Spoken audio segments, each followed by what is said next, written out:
Hi guys! Magtimpla tayo ng dishwashing liquid.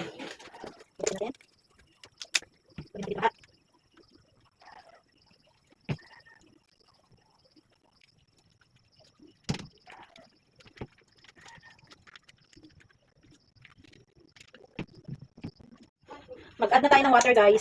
Ay ng tubig. Paka-English ka tayo. Bali 5 liters daw ilalagay natin. So itong sukatan ko 500 ml. Ilang dalawang ganito. Para maging 1 liter. Okay ba? 2.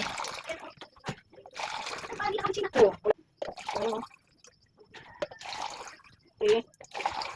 4. Ay, 4. Dahil nakakangali maghalo, gamitan na natin ng mixture para mabilis.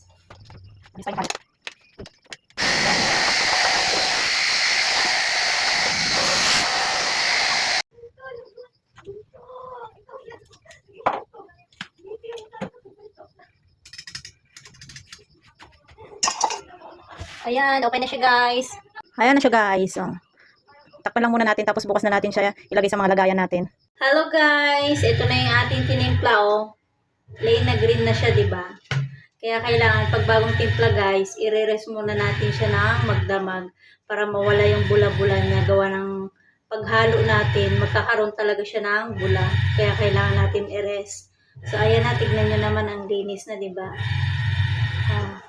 Green na yung kulay. Wala na tayong makikitang mga bula-bula. So yun lang guys, sasalin na natin sa lagayan.